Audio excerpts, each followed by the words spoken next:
Hello, it's me, Joe Valek, and welcome to episode 6 of the Cotched podcast. Sorry, it's been a while, but I'm back and I've got a great episode ahead. Just want to say 2 new interviews are coming in the next 2 weeks. Some very exciting guests. And since I've last been here talking to you like this, I also dropped my Slovakia vlog and the Screws and Kippo interview. So go and watch those as well because they're really flipping good. So, who have we got today? We have Samuel Wulf.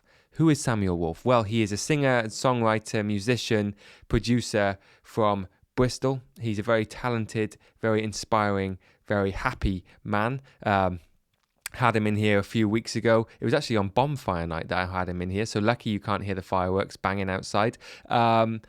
But yeah, we had a really great chat. I was wrong about most of the things I said in this episode, so kind of just ignore what I say probably across the board. But yeah, we had a good chat, and his single Ibiza has since come out. It's a great track. I highly recommend checking it out as well. Yeah, that's about it. We have some laughs, we have some deep moments, just the Cotched effect, really. So sit back, pull out your sack and relax. Enjoy.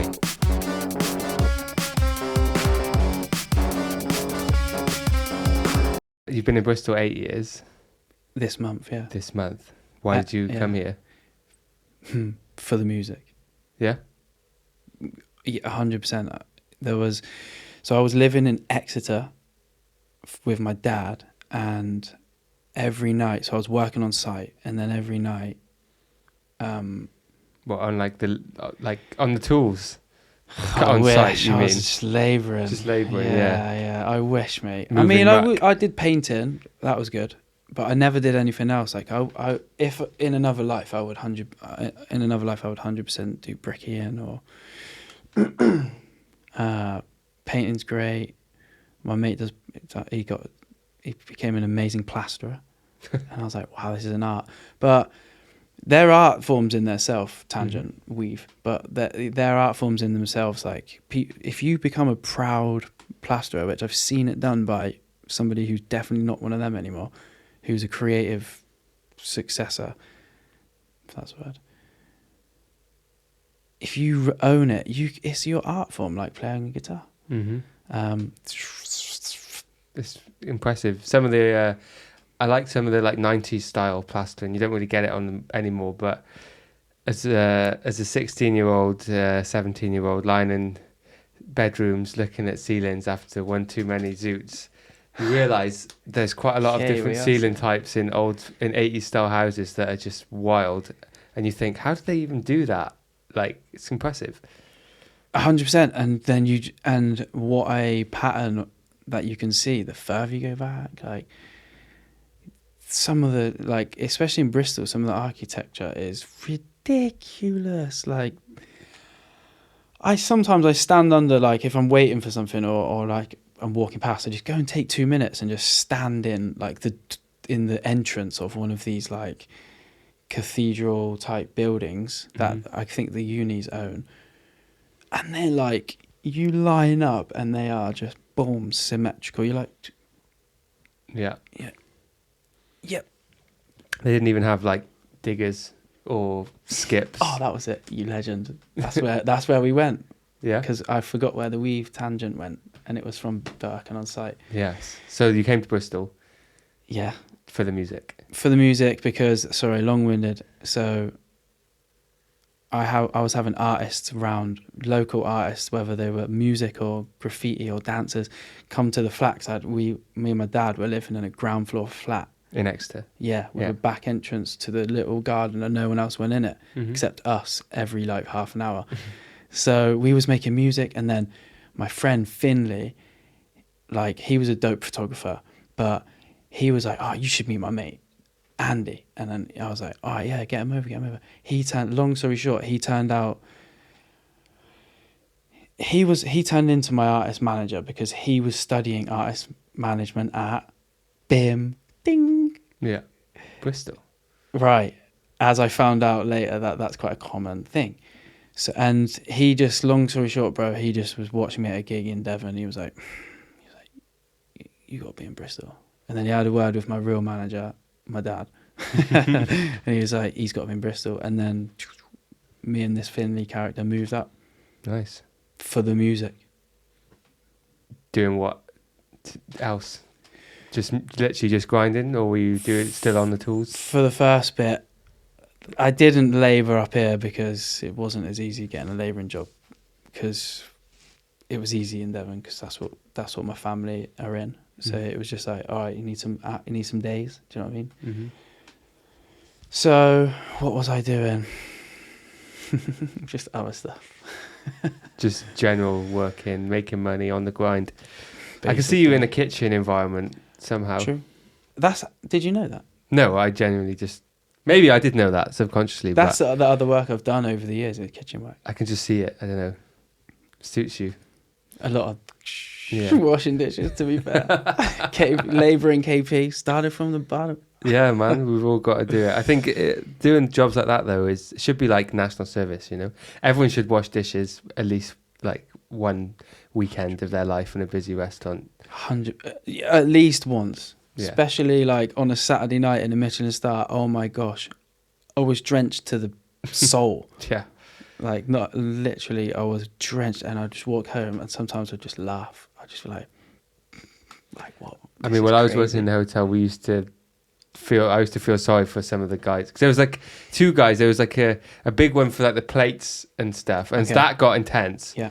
But then like there was another one around the corner for like all the chefs' pans and fair play. That's wise. That was crazy though. Like some of the stacks that they'd have with those big metal trays and oh my god, the gastros. And you'd be there like 10 at night, like right, all the food's done, and you know no more food, and you'd go and look like God. And these guys would be there until like the same time you were at like 2 a.m. and they were just done washing, you know. Or sometimes they would just fucking leave it, and I'd be like, respect, like just don't bother with that. I wouldn't really, because they're probably in the morning. Yeah, exactly. It's literally still their problem anyway. It's just I'll just save it for later. Like do like 6. Like, yeah. Oh mate, it is the most soul destroying thing when you've been working like all night, and then chef, you just hear like cling cling cling. And the gastros come, and can you just watch this for me? And then the squirty cheese sauce thing comes in, and you're just like, I would just like I said, laugh, and I was just in for it, and I'll just get the cheese thing and just go into my mouth. And the boys be like, "You're mad." I'll be like, "Oh, love me, like me, chefs. Bye."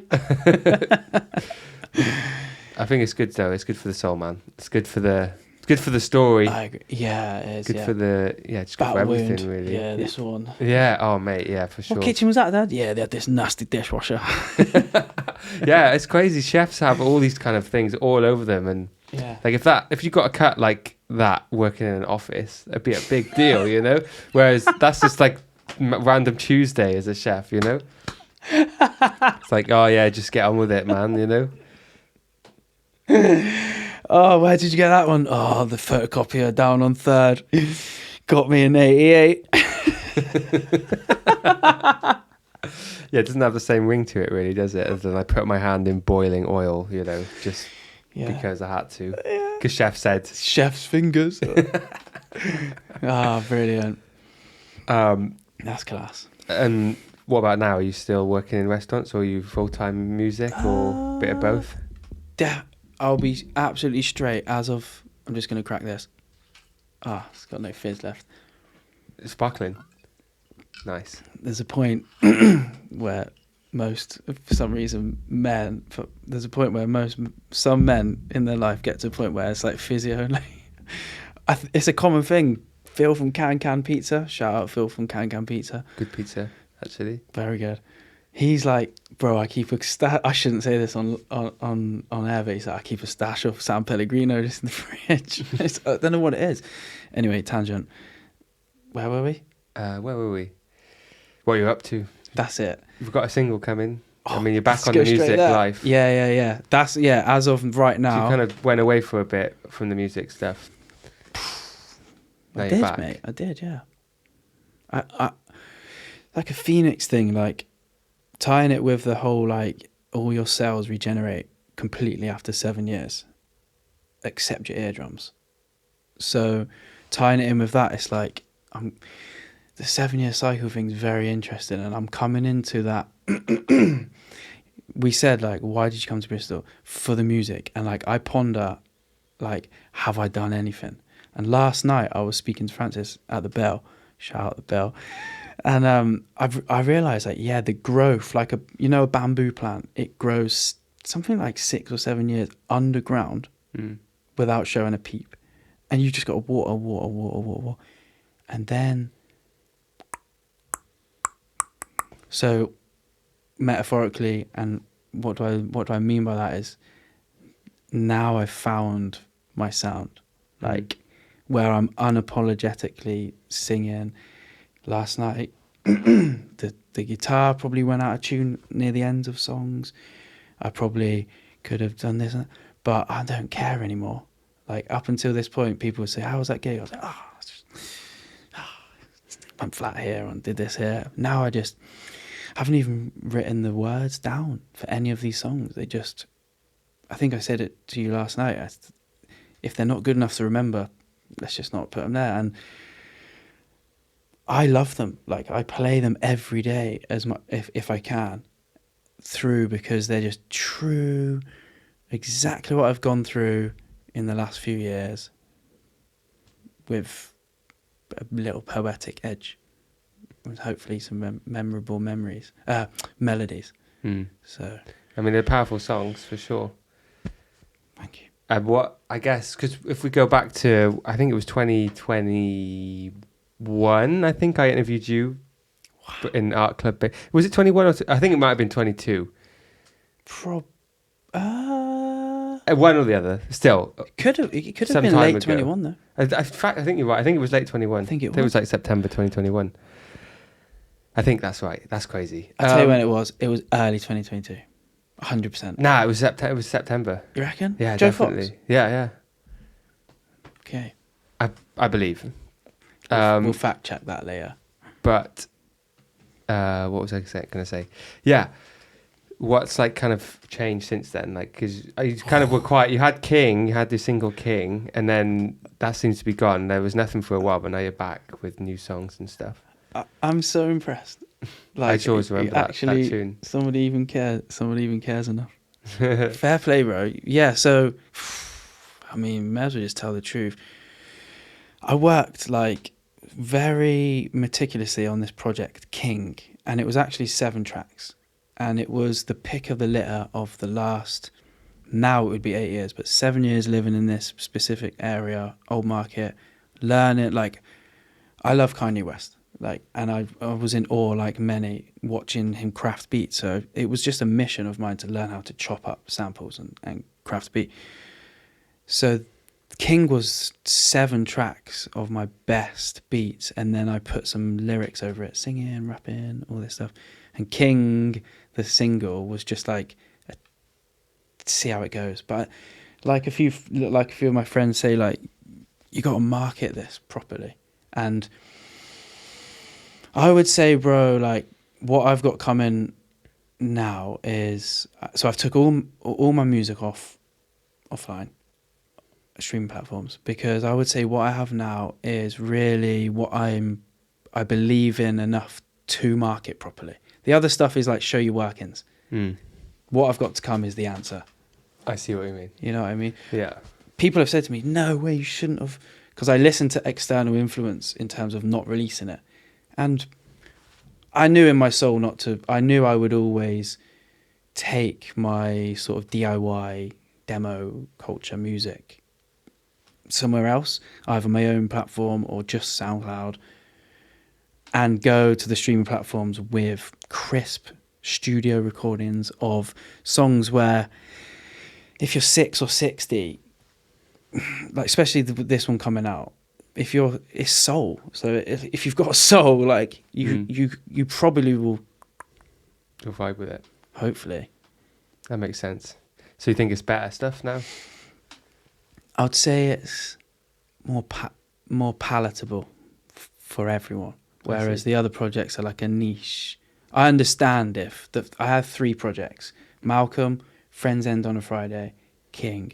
They're like getting through the last 7 years, to be honest. So I love them. If no one ever heard them, it wouldn't matter to me, because it's me going through learning, be with a girl, and then you split up, and you're being on your own, and oh my gosh, I want to die. Like all these things you go through in music. So it's okay.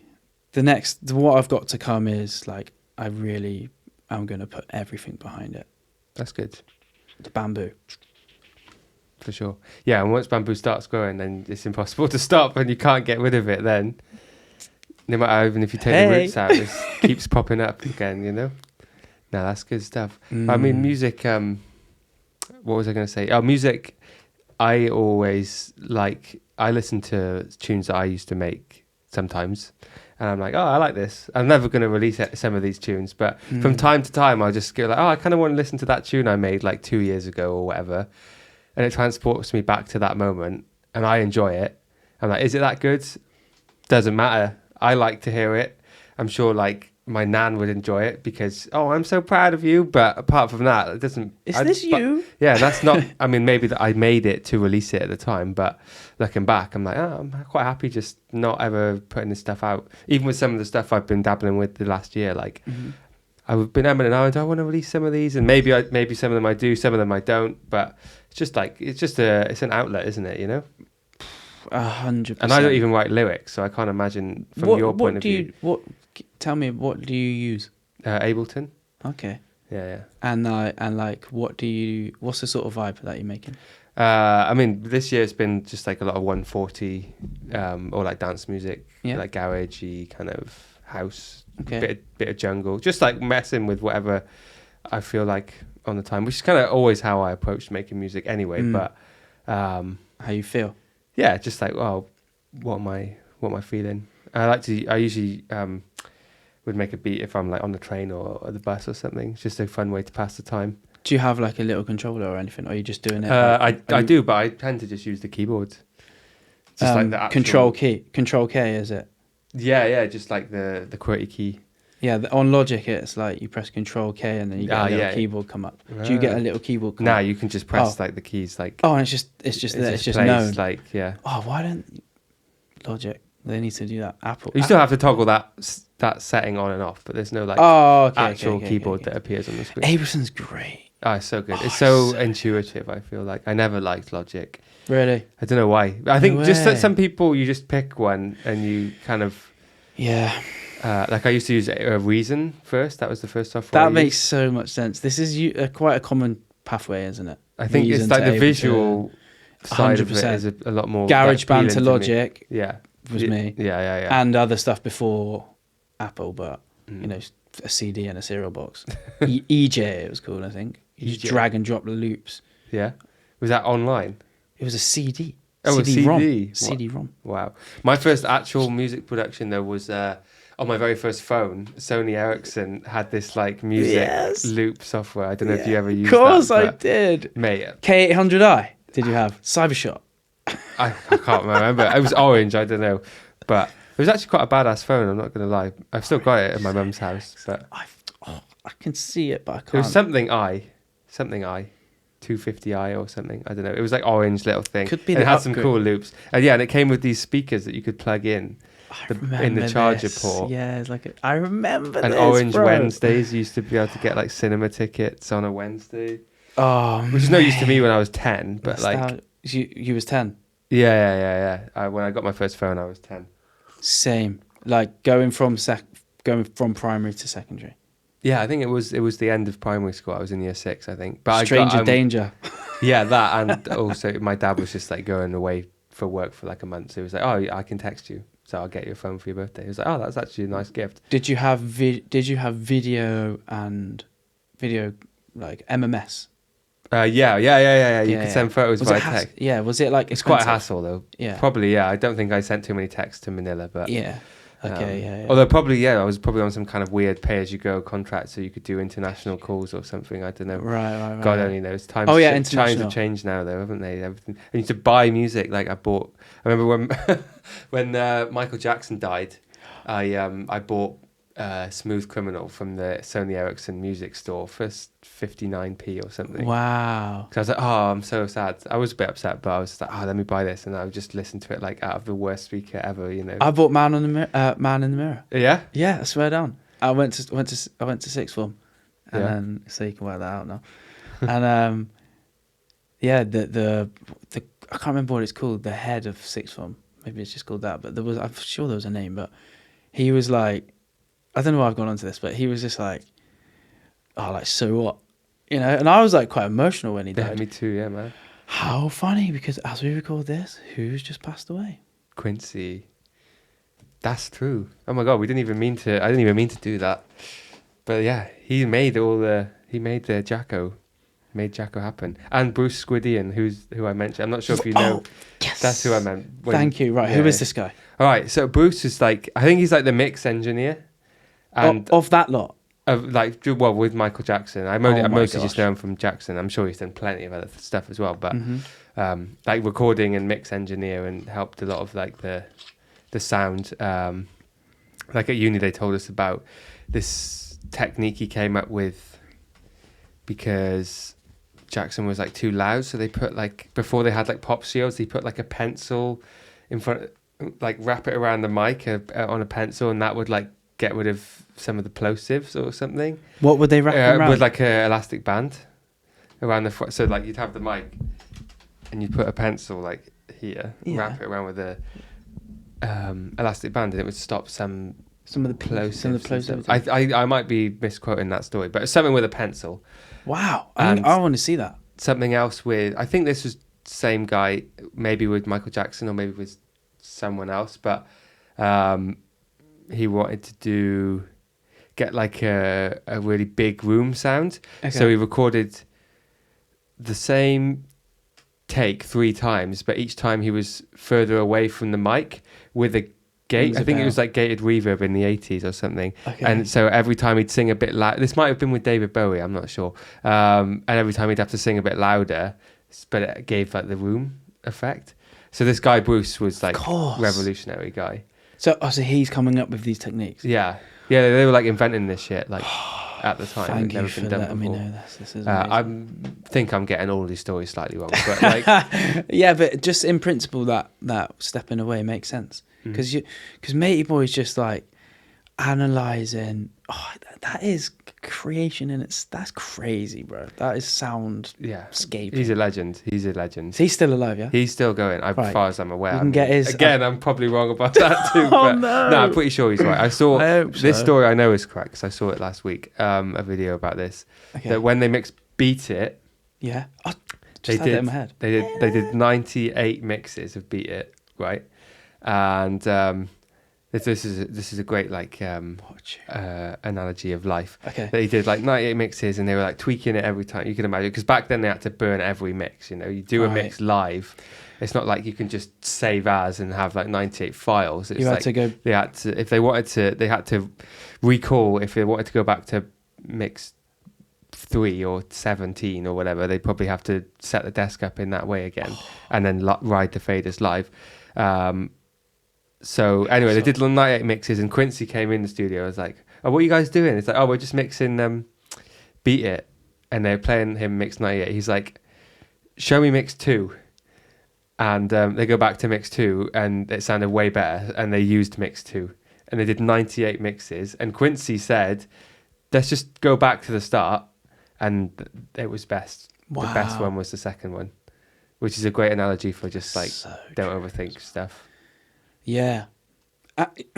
And practically, you just lose your ears, like, once you get to know.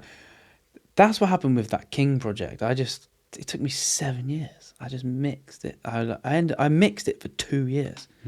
Wow. And you're getting better, and then you're losing your ear, then you're going back, and then I so understand mix 2 or take 2 sometimes. Yeah. Take 2. Like, often it is the case, mate. It really is the case, and you're always chasing that first, whatever, innit? Yeah, you are. It's always that first high, man. Yeah, for sure. Yeah. What's this new process like then with writing and recording? Well, with the absence of writing, like, it's amazing.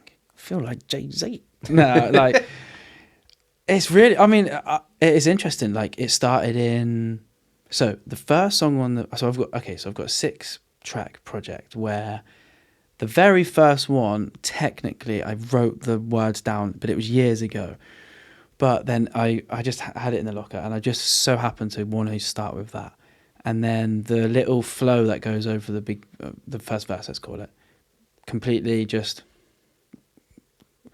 I have this thing where it's like, and then I just know the flow, almost like the engravement of the shape it's that. I can see that, I hear, see, and then add meaning, significance to it, because it has to mean something. And then it's like, I tell you what, in short, it's like this. It's like these songs already exist in a way. So my job isn't to, it's just to like paleontology. It's just to like get like a brush in the ether. 2 examples. You have a brush the ether, like, oh look, here's a dinosaur bone, and you figure out the shape. And eventually I've got like, well, see, full speed now, I know. And it's like, oh, that means so much to me. I loved you, you love me, and now we don't. It's just like, but the shape was always there. But the significance came later. And then the other one is like, how do you get the actual shape? It's like, you fish. You just be present, and sometimes you just doing something completely different, and then bonk, like, oh my God, voice notes. Get it down. But I would say with these 6, I did voice note them over time, but just to make sure I remembered, because I really didn't want to forget that first moment. But I sang them out every day, and now I'm just practicing them, and they're still getting better and better and better. Probably getting to take 98. But yeah, in short, it's like seeing rather than making anymore. That's really interesting. I like how everyone has such a different approach as well to however works for them, and you've got to just be able to tap into that. And once you find something that works, then you just got to learn how to repeat it. Yeah, I totally agree. So it sounds like you've got that. It's nervy because it's like an ability that I don't feel like you could lose. Like, you always know how to drive a car, but yeah, it's like learning how to drive a car. But at the same time, it's like you do have this, will I ever get one of these again? Like, will the gold tap just run dry one day? Probably not. And I'll just be transparent. There's definitely a symbiotic relationship between my connection to God and my amount of music that just flows in. There's definitely a correlation. Like, when we're good, the gold tap runs. When we ain't, it's dry. It really is. That's just straight up. Tell me more about God, or the water. The water of life. I would say in a nutshell, God, the best way to describe God in short is like, there's only technically, I'll ask you, is there another drink that quenches you? Not really. And if there is, its basis is water anyway. Like, sometimes I'll have a glass of squash, but that's just water diluted with something else. Well, water diluting something else, rather. Which is basically religion. Beer, or tea, or coffee, or I don't know. You name it. Wow. What is still the main element, isn't it? The source, the base. Yeah, and there's 2 ways you can go there. One, water is just water, and that to me is what God is. Like, I was brought up in it, so for years I didn't know the difference between what it was like to not have God, and then I did. Like, I ran away from it, or him rather, and he called me back and let me go through what I needed to go through. But I would say the difference is like, or having God or not having God is like being thirsty, and then if you know or you don't know you're thirsty, but you're drinking other things. Sometimes I won't drink water all day, and I just drink coffee, and I get to like, I don't know, whatever time, and I'll be like, oh, my mouth is so gacky. Oh my gosh, yeah, I've got a bit of a headache. I realise, drink water. I have that with God sometimes. I'll be getting along with my day, and I'll be like going to the shop and how are you? Great, how are you? Even if it's great, yeah. And then I'll just get back and I'm like, go on Instagram, and then I'll like listen to a podcast, and that's finished, and then like scroll some more, and then like rehearse, and I've done everything, and I'm like, I'm just feeling a little bit, not even niggly, but a little bit niggly, like, and I'll go, I haven't breathed. So I'll just like call on the Lord's name, like, oh Lord Jesus, like, and then just a couple of times, and it's like drinking water, or it's like when you learn breathing exercises, like the Wim Hof.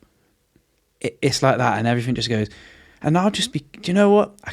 I love cooking and just either putting on like a radio broadcast, a little bit like this, where they just take a couple of verses, a bit of ministry, and talk about it. Just enjoyment. And it's just so like having a glass of water in terms of resets me. But then it can be almost drinking wine. Like I can be cooking and I'm like happy, joyous, laughing, and it's righteous. It's like a righteous. It's a bit like probably what it was like to be with your dad when you was like 6. You know, it's a little bit like that. It's just like, oh, you like, yeah. And there's this spring inside, like it's even deeper than your soul. Like your soul is so amazing, but there's a spirit in there as well, which that is deeper. That's what, you know, your conscience, your intuition, your and this area, this fellowship where you and God can actually. It's not and it's like, what's that like? It's like, what's water like? Like, what is water like? Water's water. Like, it's quenching. And that's what I would say it is with God. It's like, I still cook, I still make music, I still have friends, I still had half a Guinness yesterday. You know, like, I don't have other things like sugar, like as much as possible, but I just still aim to live a normal life as well as like trying to get music out there to the world. And I drink water, you know, I have God. You wouldn't not drink water once you know, oh, I'm so successful, I'm too busy. Like, no, you still got to drink your water, mate. Yeah, for sure, man. Yeah. That's interesting. What do you speak to him about? Do you know what? That one is a recent, I've learned how junior I am in that area. Like, as someone who doesn't shut up and has to purposely shut up often, I'll be honest with you, mate. Like, I'm in the period, and maybe like in a few years we'll come back and do another conversation. Like, oh, look at the comparison. I don't know what to say because I feel like he knows everything. I'm like, he can already hear you, probably. Yeah, he knows my thoughts 100%. So I'm like, in my head, I'm like, if the voice came in, I was like, well, why do I need to speak to you if you can hear me think? You know, but so for me as like a human talking to my eternal Father and brother in the Lord Jesus Christ, I don't know what to talk to him about because I feel like he already knows everything I'm going to say. But what I will do is like, I'll get to that realization of like, oh, I haven't spoken to the Lord all day, and I'll just call on his name, or I'll say I love you. Or my friend said to me, he was like, just tell the Lord what you're up to. And he was like, it's like either you can look at it like a marriage, like between a husband and wife, because obviously we're talking about God here, so it's way beyond that. But as a human picture, it's like, what is a husband and wife like? A good husband and wife that they love each other. What do they talk about? It's just like, how was your day? You know, like a journal or something as well, like a diary or yeah. And he, like, nice. God might be able to hear your thoughts, but you can't necessarily hear them all. So speaking to him might help you understand yourself more as well. Like, he already knows what you're going to say, but you don't. Amen. That was amazing, bro. Fair play. Wow, I'm proud of that one. Yeah. Wow, that's just, I had to just take that in for a minute. I just imagined digesting that later as well. Just, wow, what a request. What a request I can say to the Lord is like, help me here. Wow, that's I'm really I get this from you, mate. When I ever listen to what you do, or like I've spoken to you, this is why I've never contacted anyone to do something like this. Like, but I've always, like, when you interviewed me at that Joe Fox gig, that was just like, I don't know, it was really good. I think it was funny, man. Yeah, that whole night was great. I really liked it. It just got chaotic in that basement after as well. I loved it. You were there. I mean, for a bit, but I left early. Did I speak to you? Oh yeah, you did. Yeah. You got me right on it straight after my performance. Yeah. I remember. So you got me in my element, and I'm not funny either. So, but you like made me look funny, and I was like, I left like, oh wow, I got thick. Like, it was a good laugh, man. But that was way back. Art Club was still just a shell, man. Art Club. Rest in peace. Rest in peace. So, yeah, pretty soon. Good times though, and times change. We've all grown. Right. That's just the beginning, mate. That's part of the foundation. I would say that's part of the foundational training of many, but specifically related to this conversation is Francis. Like, me and him, we used to run events in Torquay, and we did like our first. So it's called Fridays, Frigdays, and it was actually amazing. It was kind of probably two ahead in the wrong place. You know, it was like we had myself and Francis performing together. We had Sam Tanner, Owen Penrice, Hy Daniels, Sydney Brown, like all these amazing local artists that actually Sydney lives in Bristol, but if all of the people that perform, there's others as well, but if all of those people perform today, it would be like, wow, have you heard these people? But we were just in a town, you know? And long story short is we did things like first event was Fridays, 90s kids, fancy dress, winner gets 50 quid. We had board games on the bar, like Buckaroo. We had multi-rooms, hip-hop. It was funk, hip-hop, jazz. No, funk, hip-hop, house. And it was just so something different.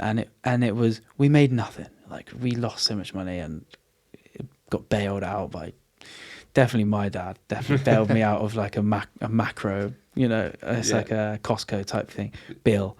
We had pick a mix at the bar. Yeah. And it was just all training, man. Like, and that's why last night Pit Lad's exhibition was so good, because the characters that were in that room, like Boss Finesse, Nige, yourself, like Pit Lad himself, you know, Big Nate's Barbecue, like just so many figures that have done so much groundwork over the last 7 years. And I really think the shoots are coming out now. So rest in peace Art Club, but very much a phoenix, I think. Whatever those boys do, Corin, like, he's a genius. Like, Phoebe Ashford, I've just given away his name. Crap. Can you bleep things on? Yeah, we can. You'd have to go bleep what? Just in case, yeah. Cool. I'll Sorry bleep about out me saying the letter. Nice, that word. Yeah.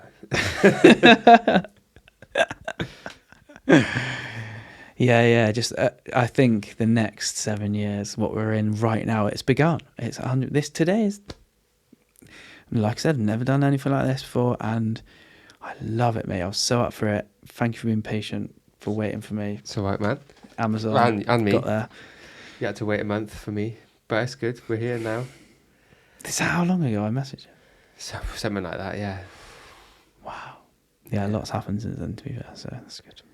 I was going to ask, what's with the jumper, man? Thanks for asking. So, Just a stylistic choice. The substance behind it is this. Like, okay, how should I... I'll give you the, like, if I was on like a designer show, like, hey, it's Samuel, what's the deal with the inside out? I'll be like, grab the mic, like, real, like, up close. Like, what's the reverse of leather? And they'll be like, and if they know anything, they'll say suede, right? So that's the substance behind it. I would say this is the cheap man suede, yeah. I just had one of these tracksuits one day because it's cheap. I love Slazenger myself. Same. It's the best one. Since then, I've been around town. There's none. Nike don't do. Oh, I've got Slazenger on here. The fit is amazing. The material is cheap. But they last surprisingly well. I've got like 10-year-old pair of Slazzy joggers. They're probably better 10 years ago as well. Probably. But I mean, fit wise, they got that kind of musty kind of smell. You know, like no matter how many times you wash them, it smells like 10-year-old. I thought that was just like me. Trousers. Nah, it seems to be a real thing. Maybe it's just a man thing. I don't know. I was like, yo, do these like, what happens to them after a while? You've got to get right in the like, you know, right in the fabric to get that smell. Yeah, definitely. Can't smell it from the room. That's what I say at least. I don't know about you, man. So the way it originated was like I was just drying them inside out on my thing, and I just looked at it like, oh, that looks so cool. Like it's got especially when you've got a hoodie on, it's got the two-tone. The hood is still the right way. Yeah, because it's just the way that the tailors do it. They keep a whole piece on for the hood, because then you get the fake Nike hood, which is really nice. And then also the cuffs stay. But also, you know, in my life I've had, probably because my mum, how I get ribbed about the way I say mum, but you know who. I like the stitching on the outside, and it's things I've had in the past, like Timberland boots and stuff, where they've had stitching on the outside. So I rocked it for a gig because I just thought, you know, F it, like I'm just gonna fashion it, yeah, F it. I'm just gonna, and it was the Slazenger one, and it was when we were gigging for Black Foxes. It kind of looked to me like a little, like it's a jaguar or whatever it's like, I don't know, but I thought it looked like a fox. So I gigged, and then Francis was like, yo, like that tracksuit, because he's got a great sense of style. He was like, that tracksuit, he's like, you could be the first. He's like, you got to get on that ASAP. You know, like, I sent him. Imagine Francis. Yeah, right. That. You know that video is like that one friend who has a business idea out of everything. That's me and him. That's both of us. Like, so imagine how bad it is. We've got millions of businesses in the bank here. He was like, you gotta rock that. And I've always thought he dresses great, like since we were kids. So his opinion's like very strong for me in that regard as well, music and fashion and everything, to be honest. But since that moment, I was like, okay, I'm gonna own it. So that is why I wore it today. But I live in tracksuits because digestion wise, it's lush, like comfortable. I'll whack on a suit here and there, but I feel great in it. And the inside, so my merch will be in it. It will be inside out tracksuits. Like that's what's coming with. Exciting. Yeah. So and those who rock it will rock it. Those who don't may turn it the other way. Then they'll have Wulf backwards on their top, which is significant, which we'll come to that another time. But that is significant to have Wulf written backwards. We'll come to that another time. Exciting. So inside out and backwards, yeah. Nice. Yeah. There's one last bit about it. Is that when I do it, there's a certain mentality I'm in, and I could be in every day, and I'm in my Samuel Wulf mindset, and I'm like, I don't know, it's like the extreme artist, like even going to get a coffee, like I'm just in this artist mode, and I wear it to be like, this is my inside out, like transparency. So that's why I do it on stage, because it's like, this is me, Samuel Wulf. So yeah. Makes sense. I wasn't sure if you were just like running late, like, oh shit, the Amazon guy's here, I'm running late, the jumper's on inside out, and you didn't know. So I waited 45 minutes to ask you, just to have that impact, you know. Bro, that is how down to like back to reality. Well, there goes gravity. Like that is just like that is it. But that's why you always got to ask questions. You don't just assume things, because there's always a reason. Probably. Oh, crap. Can we start again? And the joggers are good, man. I saw there was a bit of controversy on your latest reel. Yes. Were you trying to bait comments with that thing? If you didn't see it, wearing it or the reel? He's got the dong schlong showing. Oh, that. Sorry. I got confused. I thought you knew what I was on. Yeah, no, I'm talking that about is hilarious. Okay, let's clear something up. Yeah. Let's clear something up, ladies. No, that was just my iPhone. I had two pairs of shorts on. Yeah, my swimming shorts. I was in Ibiza with Pit Lad, of course, and I had my swimming shorts on and a pair of Adidas shorts on top. both Adidas, never mixed brands. And just the way, I think my iPhone must have been in my inner pocket or something, or it was even just the shorts maybe. Yeah. Just the wear, and then, yeah, you're a legend, because did you see my mate Jordan Lynch, right? There was like 5 comments like, oh yes, bro, I see that. Yeah. It winked at me. He put Singer-Schlong. I said, bro, that is just... That's great, man. That's genius comedy right there. Yeah, that was funny. And okay, so your question. So the only option was to change the aspect, and it was like the first reel I posted. Like this was the beginning. Like I was like, right, I've got flipping 2 weeks or 3 weeks till my release, and I haven't done any promo for a year. Story for another time, maybe. I need to get the floodgates open in terms of the content. And then I just saw, and then I asked Pitlad, I said, because I looked at my videos, I was like, I got some. I said, have you got any videos? He sent me that. I thought, I didn't notice it really. And then he was like, the ladies will love that one. And I was like, oh. Gotta get that on TikTok, man. Come on. It's on there. Okay, well, TikTok loves It's on shit there. I like got that, 1,800 views. Yes, bro. Come on, I'm playing the game now, bro.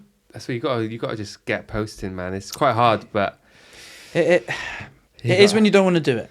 And my only advice to TikTok is I've found the ones that you think less about do better. So just keep like, especially when you're in your artist flow or just like going about your life, because I feel like you probably have some moments that are worth capturing and have these thoughts that, you know, just get it on TikTok and you'd be surprised. Those ones, it's quite annoying the way that it seems to work like that, but like.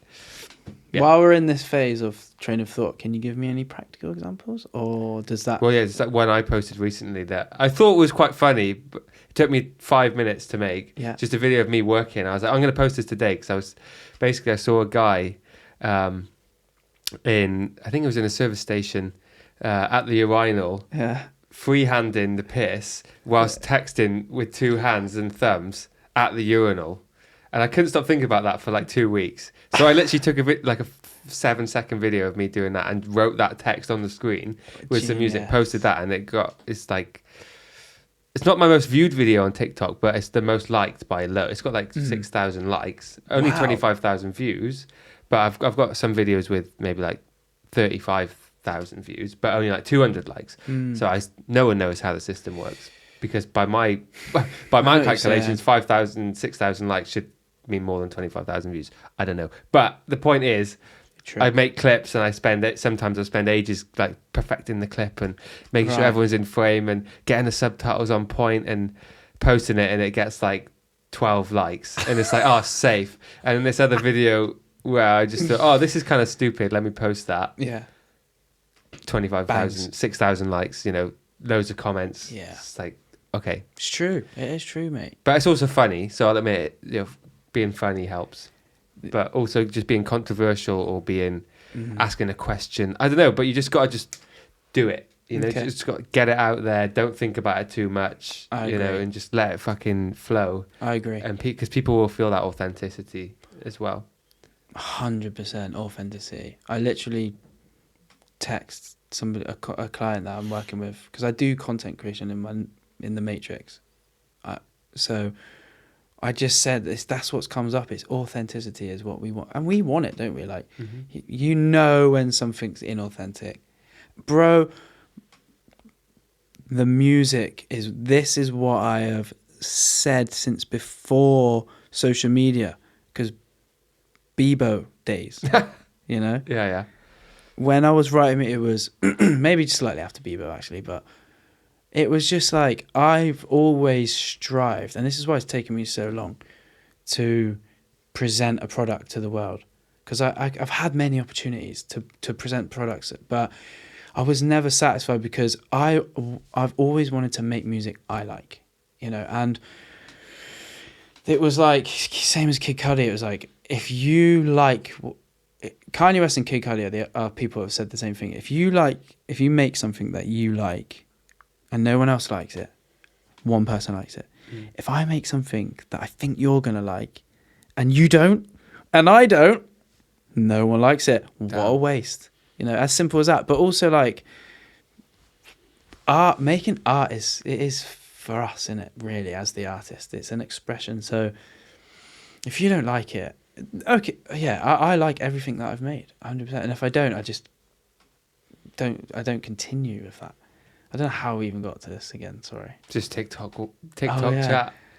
Right, I love authenticity, just stupid that cat videos on there as well, man, and stupid Do dog you? videos. I just love that. Is that your thing?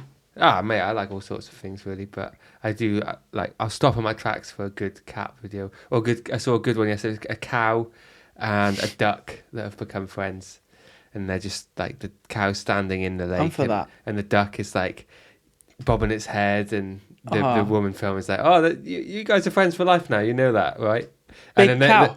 like a Highland cow, yeah, Wow. and like this little white duck, and then they walk off together and leave the woman on her own. It's great, and just stuff I'm like all that. for that, bro. Like, Definitely. yes, this makes me feel happy, you know. Right. There's recently, I'll be honest with you, I have been enjoying content online, like funny videos. Often at the end of a night, when I say I shouldn't, when you say, yep, that's right, we all say it. Yeah, no social media before bed, bruv. Sometimes I'm like standing up on my balcony, like watching these funny videos, laughing my head off, and the joy it's bringing me recently. I'm like unashamedly laughing at like a guy making the most ridiculous funny noise, like Ayo Rook or something he's called. It's just, or like, there's some good comedians on there, man. It's like a new medium of comedy, isn't it? For sure. And there's some really high quality stuff as well. I like it. High quality, definitely. And sometimes it doesn't hit, but sometimes it does Yeah. nothing but hit, you know? It's like, that dopamine, man. We're fried. Bro, 100%. We're all sufferers of that dopamine addiction, but Absolutely. Hey, time for another type of dopamine. And in fact, because I realised we never did the intro, I saw a video last week about movies with the title cards that come in really late. So let's do that right now. I'm with Samuel Wulf here on the Cotched podcast, 45 minutes in, so it's time for a snack. And today, last time we had apples, today we've got narcotics, because natural thank sugars you, my mate. are better. I mean, I like sugar, don't get me wrong, but I'm the host. Refined. And you're the guest, so we have what the guest likes. And I'll eat So everything. yeah, fair play to you. Are we cracking on? Yeah, let's crack it open, great. man. Let's crack it Thanks, open. mate. Yeah, these are kind of, I would say rare. I don't know when I say rare if I mean truly rare, but the East Street fruit and veg store, big up East Street fruit and veg store on East Street, have these narcotics in East from Street, time baby. to time, and yeah, I've never seen them anywhere else. And when we first saw them, we were like, "What the hell is a narcot?" And we looked it up, and it's just another orange. There's variation. quite a lot, isn't there? Yeah, there's Well, loads. I mean, I've never. I should have heard of this before, but I've not ever heard of a narcot. I feel like when I looked them up, they're like, I was going to say South African speciality, but then most of these fruits are from South Africa. It's good, isn't it? Yeah, it's good. That smell is just joy. Happiness. So you just got into the bin? No. It's, Oh, all right. my little table down here where I keep my water is Air Force One box with Air Force Ones in that I'm trying to sell on Vinted.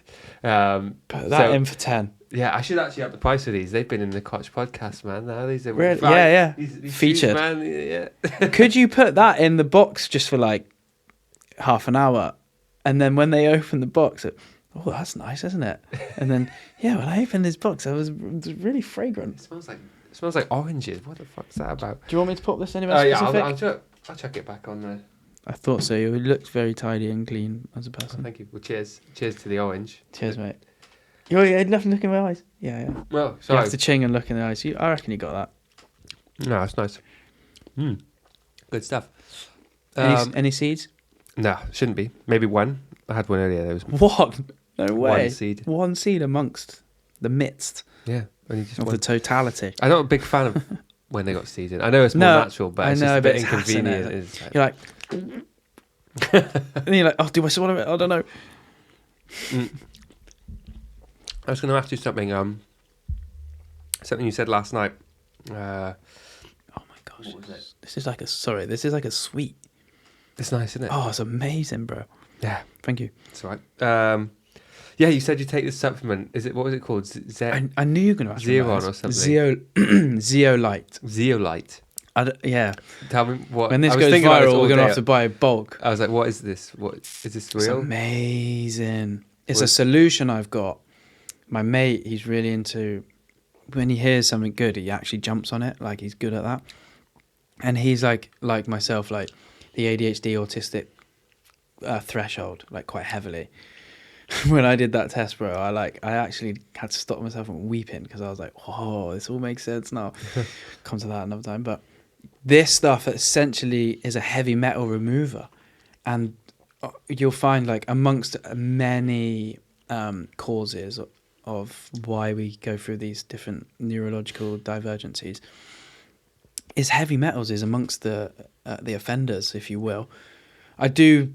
Interjection on my own self, I do believe it is a superpower as well, once channeled correctly. But the zeolite removes heavy metals, and I experienced it today. Yesterday I had a Guinness, just half a Guinness. No, 2 halves, so a pint. And do you know what? Today I had the chiropractor as well, so like shout out Casa Chiropractor. Like he aligned something, so then toxins are coming up. And the zeolite deals with it, and I was getting a bit like not too bad, but like a little bit toxic upstairs, and I was like, my zeolite. Had that with a little bit of spring water, Sparkling. yeah, and honestly, like, increases urination. Plus, the little solution I've got has trace minerals, and other bits and bobs. M water, I think it's called. I need to look into that more. It's like deep ocean water, and I had sea moss. That is king. Sea moss.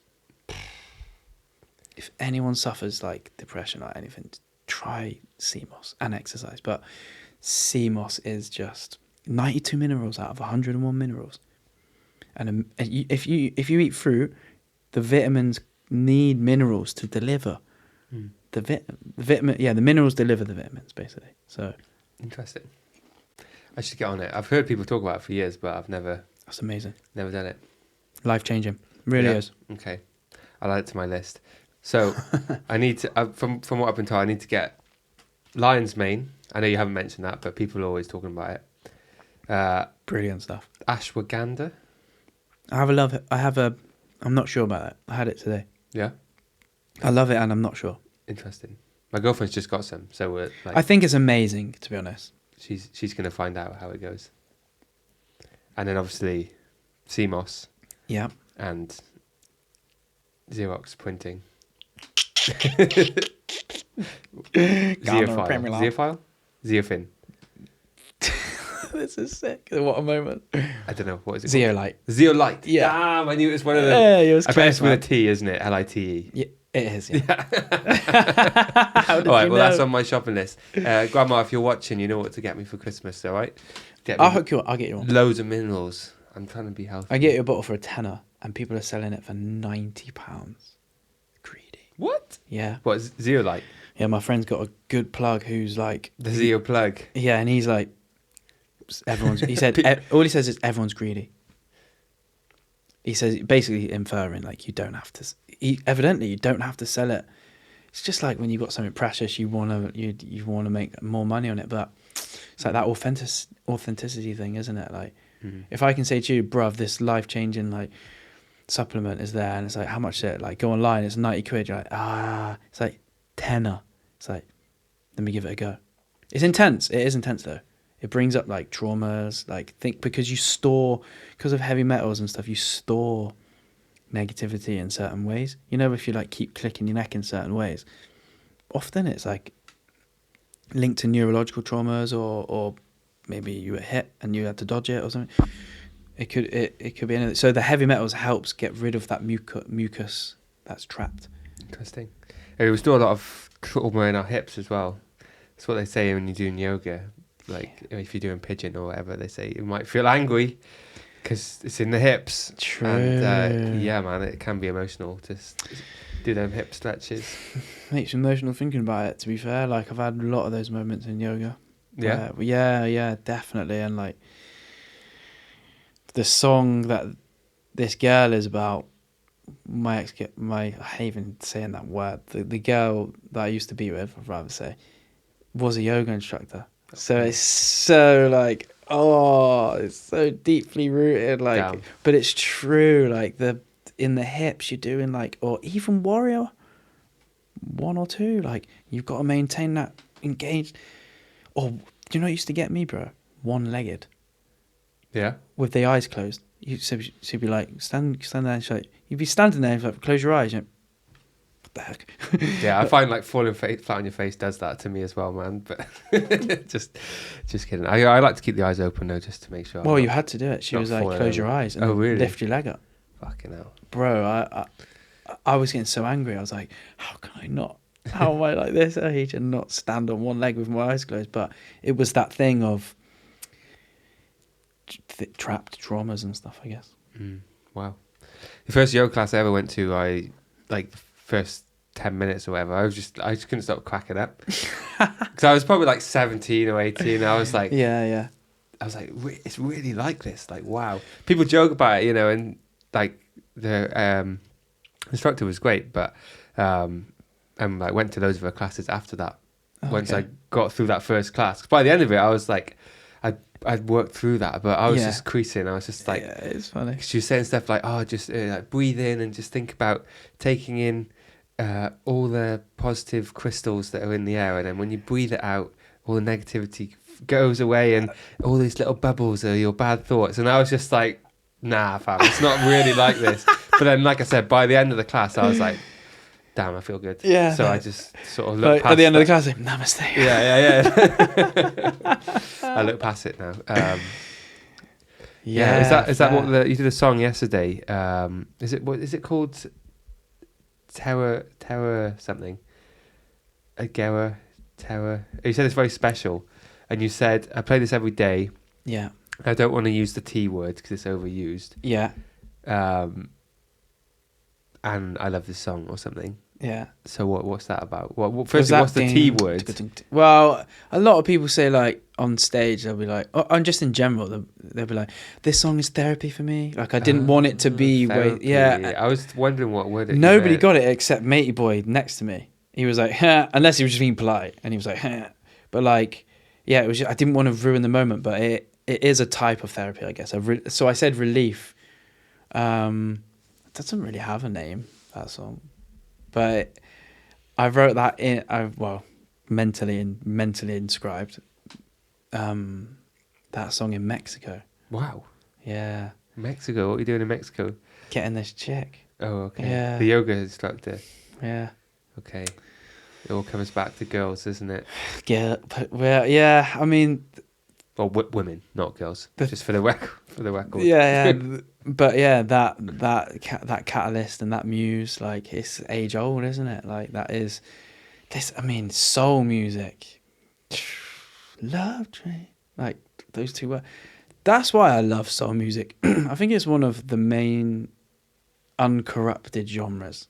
I feel like soul. I feel like you can't corrupt. There's definitely soul out there that's like not soul music and it's made in the style of and it's plastic, but soul music is just like, oh mate, they were singing about their loved ones, you know.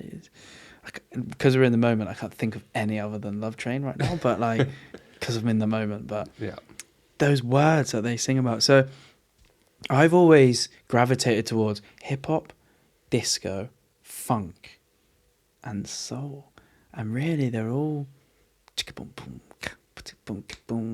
just all that at different tempos. Really, they're different. And if you look at the like soul, then funk, then disco, then hip hop, like it did do that. So what's great is like I went through this situation with this girl, and you know it is what it is, and we all go through these situations. But I was just at Glastonbury, not this one. I was there, but the year before. And I'll tell you another one, cordyceps mushrooms. If you want to write music, hit some of that in the morning. I hit like an instant cacao cordyceps thing. I was working at Glastonbury, 5 a.m., 6 a.m. shifts, finished my shift, or I was on lunch, whatever. And there was this little baby and we were chilling and he was like, I was holding him while I was playing my guitar and stuff. And then, bro, the thing I told you about earlier, I caught one from the ether because I had my guitar there. And I did get my iPhone because I was like, yo, this is special. And I arrived at Glastonbury and we sent the last text. You know, we had the... She was changing the number. Yeah, it was one of them. And then literally like... anyway, I'll cut it there. But that was that moment. And yeah, like this is a different song now. This is the one that's coming out Friday. I got the moment and converted the pain and the heartbreak into this soul track, which is therapy for me to sing. And that's why I feel like reborn. I feel like that was the first gig I ever played last night, because it's like I'm so freshly I used to be like, I don't know if I want to play that gig. Then the lockdown happened, and then after that I was like, I'll play any gig. And now I'm like, okay, where am I at? Like, it's like I need to play the right gig, so that the right people here are like, Pit Lad Exhibition, bite your hand off, like 100%. Like the right ears were there, even if there was people talking. Like I wanted to get people to start talking, but yeah, that is because I got soul music. I need to touch the souls. Yeah. Glastonbury's a great place to be after a breakup, I imagine. There's plenty of no shortage of excitement and distractions and... Wow, I was working, yeah, on street food. There you go. You said you were right. I was working on a street food vendor, and then feet off, grounding, zazzing up and playing guitar and making soul. I think I got like 6 seeds in 3 days. Wow. Like just voice notes, like chicka boom pa, boom, that sort of realm. So a great place, just isn't it? Just to be. It was, and then this year me and Francis played. Really? Yeah, he sorted that. He was in the festival. That's all I'll say on that. Within 24 hours, he bailed me up like, bro, got us a gig. And originally it was like, in half an hour. I was like, what? And he was like, wait. I'll call you back. Call me back like, got us a gig Sunday. I was like, let's do it. And we did a little duo. Obviously we got the Foxes stuff, so we did a couple of that. And we've written some stuff together since then, so we've done a couple of them. I did a few. It was opposite the Greenpeace stage in the Open Arms, the Brothers Bar, and yeah, good people. It was the guy who runs, the sound engineer was the guy who runs the sound at Crofters Right sometimes. Oh, really? Yeah, so afterwards, once we'd done everything, I went to get my guitar, and it was a different sound engineer. He came along, and I was like, bro, like, yes, like, no way it's you. And he was like, how did it go? And he's like, this is all my stuff. I was like, wow. It's Bristol. Special, man. Yeah. What do you like to eat? In Just general? Yeah. Tell me about good food. Great question, mate. Great question. Organic, grass-fed red meat is the number one food. You can live off it. Like that. Great eggs. Do you know what? Recently, I've jumping on like the salmon because my friend gave me some salmon, and basically I went to like nothing but basically red meat for like probably a week, and dried fruit. I do love my dried fruit, and raw milk, Jersey A2 milk. Those are the staple things that I've come to now: is steak, eggs, and milk. Like proper milk though, A2, which is a different type of protein. What's A2 milk? So there's 2 types. Well, there's A2 protein, which is typically found in like the Jersey cows. You know, like the brown cows. I've recently just been told the other night that you can have black and white cows, the Frisian ones that are A2, but it's a different type of protein that, even if this dairy farmer claims, even if you're lactose intolerant, you can drink it because it has this other protein in, especially raw or at least unhomogenized. It has this protein in that helps digest the lactose. So those who can't, it helps. And for us, oh my gosh, for our microbiome, next to none. I'll probably go get some more. I've got enough for tonight, but I'll go get some more. I'm not going to say it because I don't want people to go there, but like there's a place you can get, I'll tell you, but there's a place you can get it from a vending machine. You put it in and it's literally been milked that day or the day before. Wow. And it's this particular protein that, you know, they used to give it in the 70s. There's that Instagram video, there's like of black and white, and it's the 70s. They used to give it to footballers after because it was so hydrating. cows are eating grass, which is chlorophyll, sunlight, and water and soil, all this microbiome, converting it with their 5 stomachs into this basically white blood cells, and then you're necking it. Oh my gosh. I grew up hating milk, and now I love. I have to stop myself from drinking too much. I've been enjoying milk too. Really? I was always I was on oat milk alternative milks for a long time. Okay. And oat milk was my favourite. I did rice milk for a while, but then oat milk was just easier to get. Mm-hmm. And then I just decided, like, last year, like, I don't want to drink this anymore. And yeah, now I drink normal milk. Well, I say normal milk just from the shop, just green milk, or blue milk's even better. Yeah. So much nicer. What is there in green milk? What's left? That's what people ask. They say to me, I didn't know about milk, but they were like, what is there left in semi-skimmed, Is it? Well, it's just, to be honest, with milk, what I've found out. I wouldn't have red. Red's disgusting. It's grey, isn't it? Yes. My mom used to have red, and I used to be like, what are you eating? Minging, man. Oh, it's minging, mate. Red milk. Blue is the best, but blue is the best, isn't it? And then green is they skimmed it, so I don't think there's a lot left. Plus, you're pasteurising and homogenising, which is just killing off anything. Raw milk, I'll stand by it, is amazing. Calcium, magnesium, all the microbiome. I love it. Mixed with a lot of dry people say fruit. it's dangerous though. Oh, I know. Well, it's not. Like, it isn't. Like, if someone says poison is dangerous and you drink it and then you get ill, then it is. If some people say raw, if you want to really look into it, look who come up with making raw milk not raw. I'm not even going to say who it was. I'm just going to let people do their own research. Simon Cowell, everyone. that would be funny though. You never know. Could be that guy. It was before him. Okay. A little bit before him, but anecdotally, I think is the word. I love it. I drink it all the time, and I've noticed, as someone who I've just started as well in the last year, like training, fighting, like very amateurly. I've never done any fighting properly. Only just get beaten up. Only street fighter.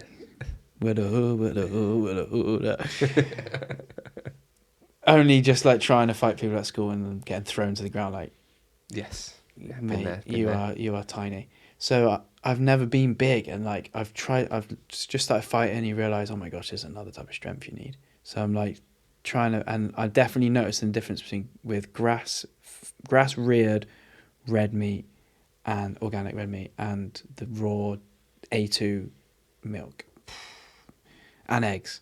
Eggs are just a superfood. 100%. I know it's like, yes, they are. No, they're not. Do you? I love eggs. What's your favourite? That's a good question. It changes, man. Really? I like all kinds of eggs. Ostrich. No. I'll tell you what I don't like. I don't fuck poached eggs just because it's too much of a hassle, man. Oh, I was thinking like species. Yeah. Do you just go for the chickens? Oh. Do you ever have duck eggs? I see what you're saying. Not really. I mean, I think I have had a duck egg. The yolk is like. Yeah. Sometimes like I'm looking at that yolk like that's like a whole egg, like a whole chicken egg as a yolk. They're amazing, okay. Really good. Yeah. Get some better food. Duck eggs. Better food store. Yeah. Will do. So you don't eat carbs? I don't, not regularly. So like this week I'll definitely be trying GD's pizza. I'm so excited about this. In Old Market, Raf Alberto from Grano's Kitchen, they're opening a New York bit inspired pizza place. I think you can get it by the slice or by the pie. Raf, the guy who was like, anything goes at Gigi's. I was like, oh, I can't wait. Love that guy. He used to be on the show after me on 1020. No way. Liv, I think her name was. And they were jokes, man. 1020, shout out. Wow, this city is just great, isn't it, bro? I honestly think, I think we're living in the new New York. I don't mean it's going to be like New York, Tokyo, Japan, London, Bristol, or whatever. I just think the ingredients wise is we are in the New York, and then they're opening a New York inspired pizza place. Everywhere's flipping red brick and steel, like parks, immigration, like graffiti, hip hop. This. Have you seen the Basquiat documentary, The Radiant Child or something? Nah. Oh, bro, when Put you me on. when you need like when you need something to watch, but you need to feel inspired. It's low res. I think it's like 720p, like on YouTube. Mate, I don't even think I should say anything about it. All I'll say is this: one of the lines that documentary made me want to move to New York, and then I feel like New York moved to me. When I moved to Bristol, I feel like it was at the same time it's becoming this new New York. But the Radiant Child, the Radiant One, it basically there was a bit in it where it's like, if you said you was a filmmaker and you had a screening on Friday, we'd be there. Okay, you're a filmmaker. Like, it was late 70s New York, and they used to say like something like, you know, you would just people would sofa surf.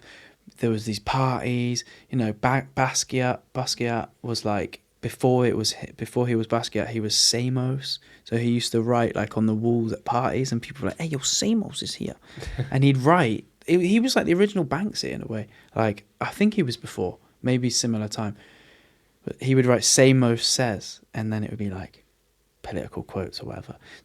So like, it was such a time, man. And then look what happened to New York, like hip hop. 15 years later, like hip hop, punk, and house in the same, basically like 7 to 10 year period came.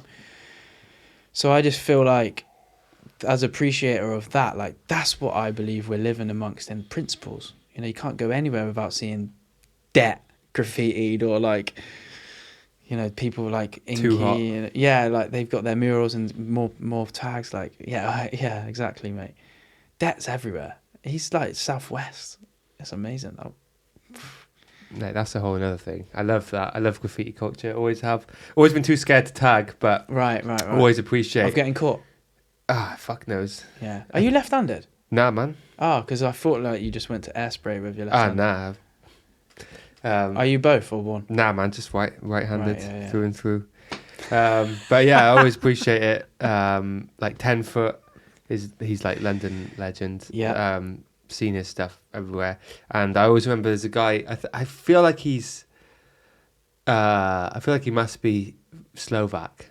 I don't know if this is true, but his like lettering just looks like the Slovak handwriting to me. I always used to see his tag and pieces when I'd go over there, because my dad lives over there. Right. And there's one on the motorway. I always used to see it like a piece on the side of the motorway. Yeah. I always see it and see his tag like around like Bratislava and stuff. Yeah.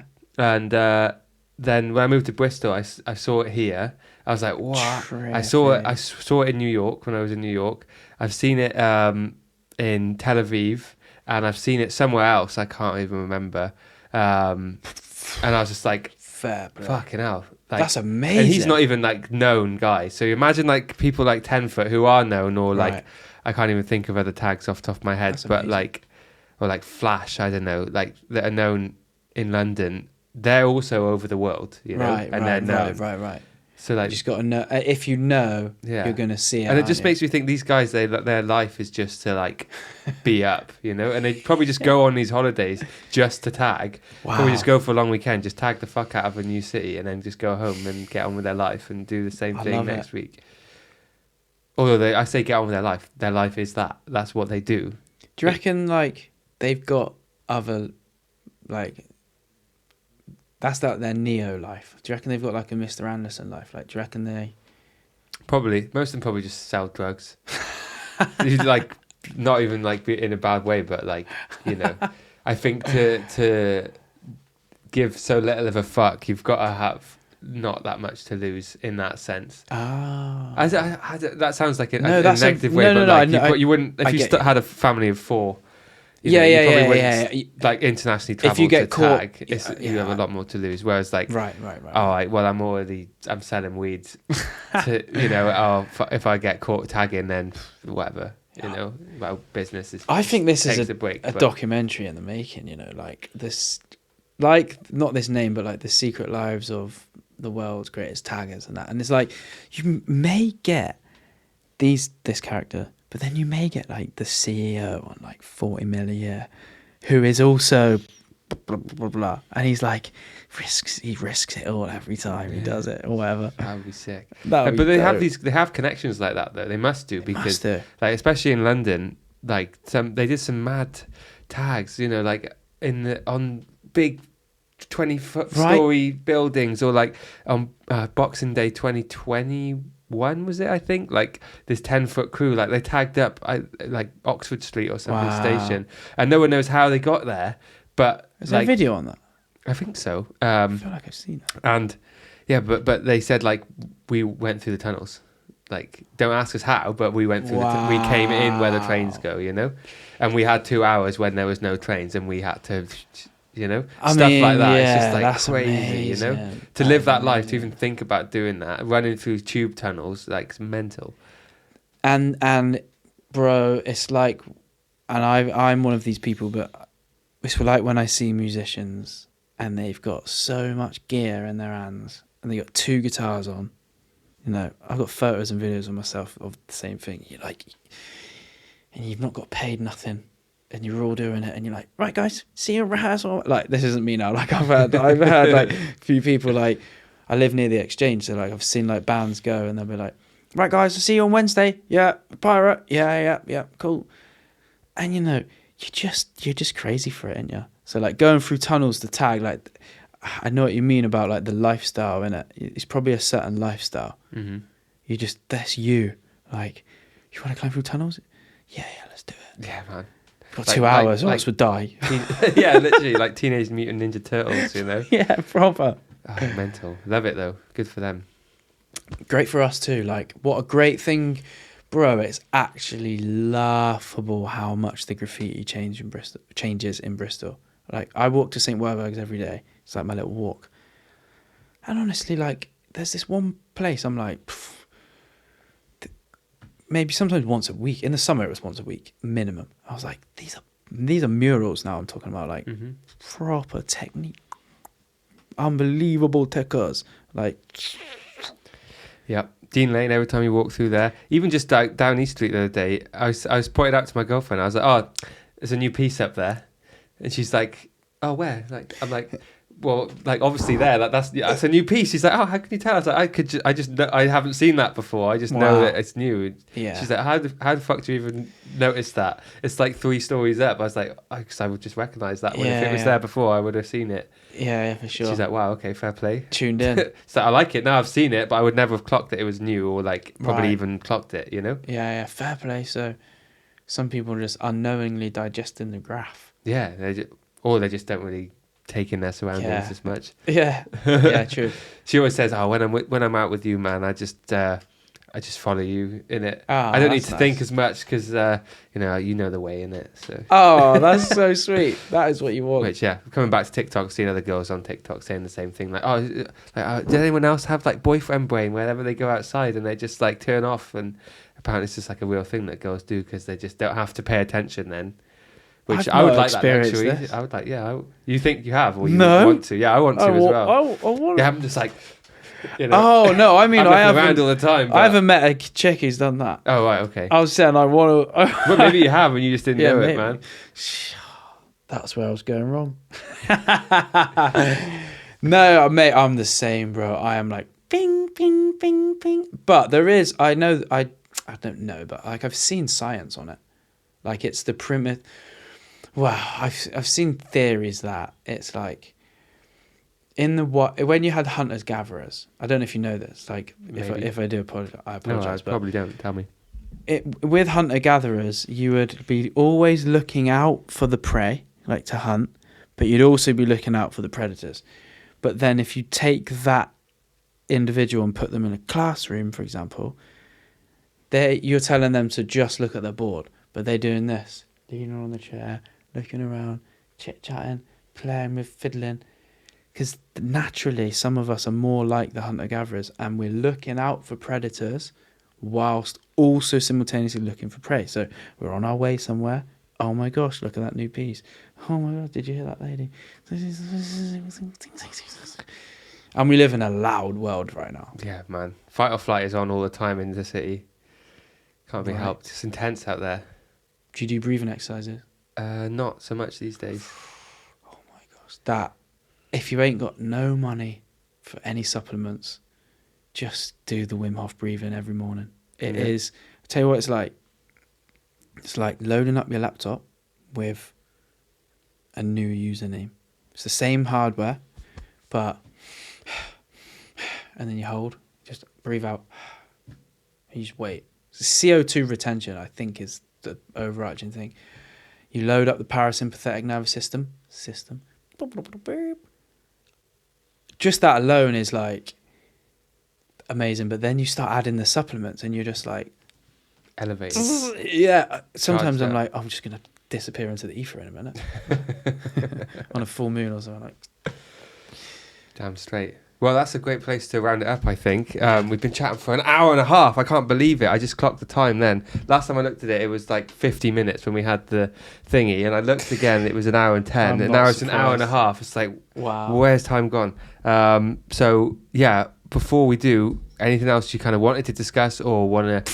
So much want to end with you. I wish I asked you loads of stuff. Well, anything you wanted to ask me, feel free, man. Are you going to release any music? Maybe. Yeah. Maybe. I said that I would, and then it was literally yesterday when I was on the way to see your show. I was like, oh shit, yeah, that tune that I said I was going to release. I forgot about that. Okay. Maybe there? Hey? Is there like... It's ready, it's mastered. I just haven't done shit. I think it also just because I'm putting out a lot of content all the time that I don't want to just put out a song. But then I wouldn't want to put it out to even get streams or anything. It would just be to put it out. So I might just do that. I would love to hear it. Like, as an external human being who knows you in the amount I do, I would be like, oh, I wonder what this song's going to sound like. Yeah. I feel like it's kind of interesting because a lot of my audience has probably doubled since I stopped, was last releasing music. So a lot of the people that know me now probably never heard my tunes. And I've removed a lot of them from online. So, exactly. So, it might be a nice surprise for a lot of people. Or it might be like, fuck's sake, Valek, give it a rest, will you? Come on, man! Come on, man! But yeah, maybe. Maybe I can show you something before you dip out if you want. I'd love to. Please do. Yeah. But yeah, maybe. Watch your space. You never know. Maybe before the end of the year, I might just drop couple tunes. Discography. Yeah. This sheet of paper on the radio, I always look at it when I'm talking in here. Yeah. It's I think that must have been 2020 or 2021. It's been on there for ages. And that's just songs that were just ready to be released. Oh, we're all the same. That I just never even put out. And there must be 20 songs on there or something. I don't know. Okay, I want to ask you one thing then. Yeah. How can I say this without it being loaded? Do you think there's a place in the market for a streaming vault platform? By which I mean it's based for demos. It's a place you're going to go there because you're going to hear a demo, and also to dive deeper, you may go back and there's a new version of it. Do you know what I mean? Because it's demo. Is that and it was as accessible as Spotify? Interesting. I feel like the only problem with that is there'd be so much junk on there. There'd be a lot of good stuff as well. Right. And I feel like maybe the artists who would be making the best music wouldn't use it. So it'd be really good to discover new people and new talent. But I don't know if you'd get Kanye dropping demos on there. But you might get the next Kanye dropping demos. Because he did listening parties, right? And apparently one of the guys was what was listening parties like? And he was like, it was just demos and demos and demos and more. Because the Donda was 20 Donda 2 was 20 tracks on it or something like that. Wow.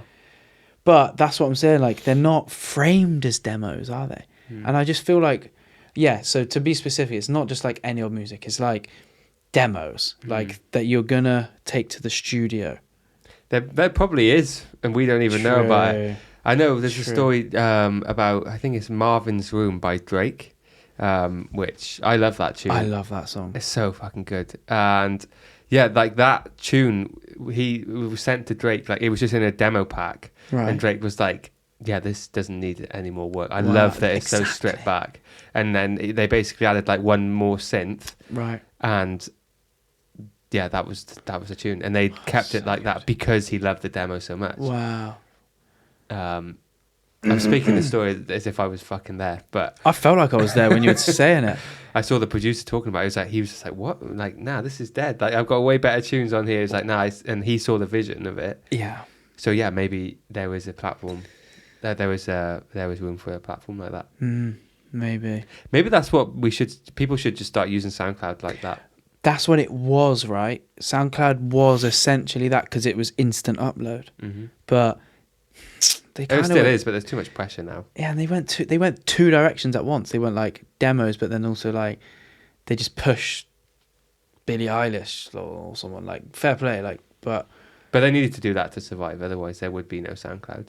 yeah, absolutely, yeah. I want to be I'm just gonna say it here first. I want to be the director of SoundCloud. I have such a vision for that thing. Like anyway, Send them your CV, man. yeah, right. Mate, you never know though. These things. KP labourer. Director of SoundCloud. Yeah, street food, writes music, SoundCloud. Mate, it's logical. It's the logical progression of things. Yeah, hook me up, boys. Right, plug your stuff real quick. Samuel Wulf with a U, W-U-L-F. My new song, Ibiza, will probably be out by this. It will be out. Samuel Wulf, Ibiza. On Spotify, because that's mainly what we all use, but on all the streaming platforms. And registered for the charts, because I paid for it to be registered in the charts. UK only. Can't fall worldwide. Yeah, thanks, bro. No worries. What a Thanks for coming, man. It's been really interesting. Monumental. Amazing. Amazing, lad.